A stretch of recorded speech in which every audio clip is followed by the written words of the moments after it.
What's up, everyone? Ask Coach Ben podcast. I'm here with Jim from Jiu-Jitsu magazine. What do you got for me today, Jim? Hey, what's going on, everyone? Good afternoon to you, Ben. So I came across an article.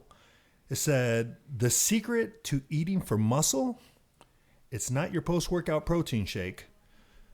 And then there's a little subtitle here, stop the post-workout protein shake obsession and focus on protein all day instead.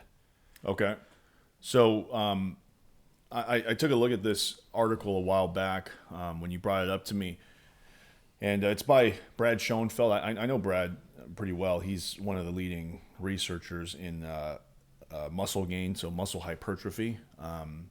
And him, along with Stu Phillips, are kind of like the guys that I would say is as just a trainer, somebody who I look up to for that type of information. They have differing views on certain things, but so this article I'm looking at on Men's Health, but I think it's available on a lot of different sites. Is basically about how your protein shake, your protein intake directly following a workout doesn't have to be like right then and there. You know, you ever go to the gym and you see these like bodybuilders or lifters, they carry their protein shake with them, or the second they finish their last set of whatever it is, curls, they're over at the water fountain filling up their protein shake. Right. And what they're trying to do is they're trying to take advantage of the idea is that they're under the assumption that it's a anabolic window. So some window of opportunity that you're going to gain muscle. All right. And I think the first thing we got to talk about with this is just the difference between gaining muscle and being an athlete, or like performance. Yeah, performance, recovery, and then gaining muscle, right? These are two different topics. Okay, so putting out the myth that I think I'm familiar with and a lot of other people may be familiar with is that the idea that you have to consume protein immediately after there's like that 20-hour window of what you call it, the window of opportunity. Anabolic window. It's definitely not 20 hours. No, 20 minutes. 20 minutes. 20 minutes after the workout. And is there really a significant truth behind that statement? And so what's the deal here? So the article is mainly talking about muscle gain, right? So we're on the Jiu-Jitsu podcast, the Jiu-Jitsu magazine podcast network, right? So we're mainly dealing with people who want performance and recovery. And maybe some of the people listening are full-time athletes. I know I train a few full-time Jiu-Jitsu athletes. So we have to make that distinction first, right? For maximizing muscle gain, and let's say you're just a guy that goes to the gym and you lift once a day. The timing or the window of opportunity for muscle protein synthesis is what they're aiming for. They're trying to gain the muscle in that window. The window's much larger than 20 minutes. It's probably like 5 or 6 hours. Wow. And so as long as you get some protein in, don't take that as a literal meaning, like wait 6 hours and then eat. Do what's practical for you, right? So if you're finished with your workout and you want to eat some protein, eat some protein. You know, the practical recommendation is still to get it in sooner rather than later. This kind of changes though when you're dealing with athletes, right? So I train professional athletes. Certain athletes they do 3 workouts a day, 4 workouts a day, right? In that case, we're not aiming to gain muscle. We don't care about the anabolic window. We care mostly about getting the nutrients in. Recovery for the next workout. You know, we're talking about getting the protein in for so the building blocks of muscle, right? So we need to get that protein into the body quickly because we have another training coming up, and we want to make sure that we don't go for a very long period of time without any rebuilding nutrients in the diet. So I would say, as long as you know what your goal is, the answer is it depends, right? For bodybuilders, it probably doesn't matter. They can wait an hour, go home, have their protein shake, or have a full meal, right? It's just as long as you get the protein in the body. The type does matter, but as long as it's complete source, you know, it's lean protein, lean animal protein, for example, would be a complete source. Eggs, things like that. If you're eating like plant protein, if you're vegan, then you would have to combine certain sources together to have all the essential amino acids. But like I said, it just depends, right? There's not like one answer. And the article that Brad wrote is mainly for muscle gain, right? We're mostly talking to people who are into jiu-jitsu, more of like recreational athletes. It probably still doesn't matter that much if you're just a recreational jiu-jitsu athlete. You just train jiu-jitsu 4 or 5 times a week. You train once a day. You don't do multiple trainings. It really you're not going to need to quickly ingest that protein within 20 minutes. I would say differently for some of the athletes that I train, that they train 3 or 4 times a day, right? So now we're in another area here. So as long as we understand that it depends, and when it depends, we're good here. So you said a key word that I'm really taking, and I think this is very key, very important, is you said practical. There is a practical window. So as a maybe a serious hobbyist, recreational practitioner, however you want to categorize it, because let's face it, the professional athletes are far and few between here. So considering this for the masses, it's practical. You said, give or take up to 5-6 hours of a window, and that's the key for people when they schedule their workouts. And they don't have to sprint to the nearest steak shack or something like that. Right. The main focus is for recreational athletes, is to consume an adequate amount of protein per day. So Brad and Alan Aragon actually have another study that they did where, by the way, the article here is really more about a meta-analysis or a research paper that talks about protein timing on strength, muscle strength, and hypertrophy. Okay. So hypertrophy is gaining mass, gaining muscle, and strength is a different thing. Okay. I would say for hypertrophy, the timing, for the most part, does not matter. It does not matter for muscle gain, right? For strength, I'm not sure. I'm not sure about the science on that. But your question was, my what I was getting to was the primary focus is to consume adequate amount. What is the adequate amount? Well, Brad and Allen also had another paper that they did, which looks at what that is, and they came to the conclusion that it was 1.7 to 2.2 grams per kilo of body weight. So I'm not sure what that comes out to for everybody out there, but for me, it comes to about roughly 50 grams of protein 4 times a day would help me hit that number, right? And that would be the upper end of that.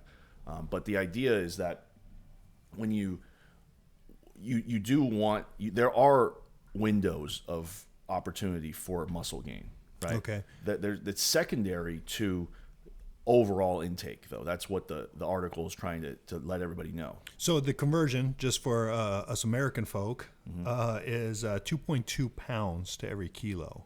So that's the math. So 1 gram of protein for every 2.2 pounds is the basic formula. Right. Okay. Right. I guess the other thing to talk about here is we already took care of, timing matters more for athletes. And individuals who don't consume adequate protein. So if you're not consuming adequate protein, then the timing matters more, right? So if in a whole day, you only can get 90 grams of protein and you really need closer to like 120 to 150, then the timing does matter a little more, because you're not consuming the overall daily amount of protein you need to gain muscle. So in one sitting. Yeah, so the timing does have more of an effect there. This is a quote from the article I think was important to those of you that haven't read it, just to listen to. The anabolic or muscle building effects of a meal last for 5 or 6 hours, not merely a couple minutes after a workout. So as long as you're replenishing protein stores regularly throughout the day in evenly spaced protein doses, that's pretty important. Right, so you don't want to do 100 grams of protein in the morning and then don't eat protein until dinner and eat like 20 grams. Sure. You want to evenly space it out. Well, into that, do you know of, is there like a basic or a common number of how much the body can how much protein the body can digest in a sitting or in an hour? Is there a number out there? That's kind of a complex question. Okay. Generally, your body, if you eat, let's say you eat 300 grams of protein, your body is going to utilize that 300 grams of protein for something. Some of the protein might be oxidized. You definitely don't need that much for muscle gain in one sitting. That's like, I would go to like Korean barbecue buffets and eat like 300 grams of protein. People will say, oh, you can only your body only uses like 30 grams of it, and the rest just disappears into thin air. That's not true. You will use that. Those calories will be used. Now, is it oxidized? Is it used as energy? Well, what about waste? Like when you go take a dump, or when you go urinate somewhere. I mean, aren't those proteins essentially they're being absorbed. Dispelled? Yeah. So they have been utilized in some way. How they're used, I'm not 100% sure here. I'm just not sure of that. But there's no amount of protein your body can like only ingest. So that's another topic. But people will say, oh, you can only ingest 30 grams of protein in a meal, and then you will, the rest just kind of disappears somehow. And that's not true. Your body only needs maybe 20 to 30 grams of protein for that, to create that the muscle protein synthesis response, but the rest is still used. So to answer your question, if you overconsume protein, it is utilized in some way, either as energy or oxidized for some purpose. The one cool thing about protein is that I'm not an expert on protein, but one of the things with protein is that when you overconsume protein in a diet, you generally don't put on fat. It does not get stored as fat. I believe the way people talk about it is that your body has no storage capacity for amino acids or proteins. So when you overconsume protein, so one of the things I tell my clients, a lot of my more average Joe clients, is just eat more protein. Eat more protein, consume 20 to 30 grams of protein per meal, and then it's very hard to kind of fill in the rest with junk. Try to eat a chicken breast, and then how are you really gonna eat unhealthy after that? It's much more difficult. Versus if you start the meal with chips, then it's a lot easier to undereat protein and overconsume carbohydrates, for example. So that's one of the things that I do with more of my average Joe clients, is just increase protein intake. Yeah. Okay, so when we go into the source of protein, Mm-hmm. so another thing that came out in that headline is supplements. Okay. Supplements versus, let's say, some sort of whole food protein. And I think a lot of people get confused, and they only use supplements as their main source or their only source of some sort of nutrient, right? Okay. And we want to focus on whole foods as opposed to supplements. How should people approach that whole dichotomy there? I personally find it very difficult to consume adequate amounts of protein in a day with only whole whole food sources. Okay, so I wake up and I have a protein shake that has about 40 to 50 grams of protein. All right, and that starts my day off. And the difference is just this is that there is not a huge difference as long as you're varying your sources. Now, if all my protein consumption comes from whey protein, for example, then I might have some problems. There's certain things in whole foods that aren't in supplements, and there's also certain things about supplements that are superior to whole foods. So, for example, the bioavailability of whey protein is higher than that of certain meats. Like, I believe it's higher than an egg. So meaning that you utilize the nutrients, the body better utilizes the nutrients you consume. So let's say an egg has like 6 grams of protein, right? You're just better able to use the protein from a supplement. If it's a whey protein supplement, for example, than, say, from an egg, right? That's what bioavailability really means. Okay. Yeah.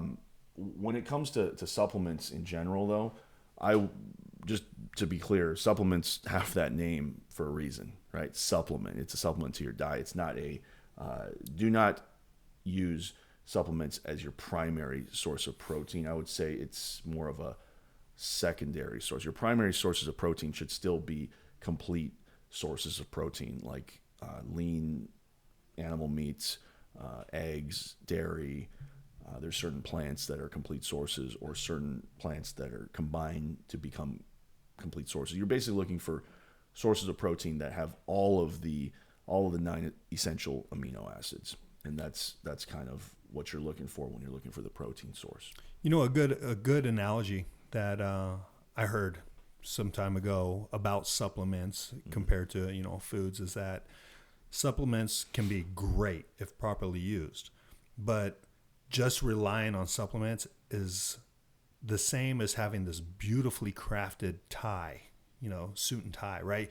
It's made of the finest materials, but then you have a crap suit to wear that tie with. It just doesn't make sense. A $500 tie and a $20 suit.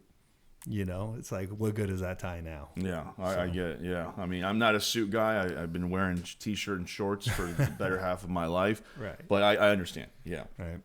Perfect. All right. Any other questions, Jim, about this? Any other questions we get about it? No, I think we covered it all. And if there are still some outstanding questions from anyone listening to this, you could reach out to Coach Ben on his Instagram at Coach BZ. That's Bravo Zulu. Or, post a video on your own Instagram and hashtag Ask Coach Ben and tag him. All right. We should thank a few people. Thanks to Muscle Farm. Thanks to, thanks to Sanibel. Thanks to Imran. Thanks to the Iron Neck for sending me an Iron Neck. We're going to get some footage of that later as well. And thank you for listening. And Ben, we thank you, because without you, none of this is possible. All right. All right.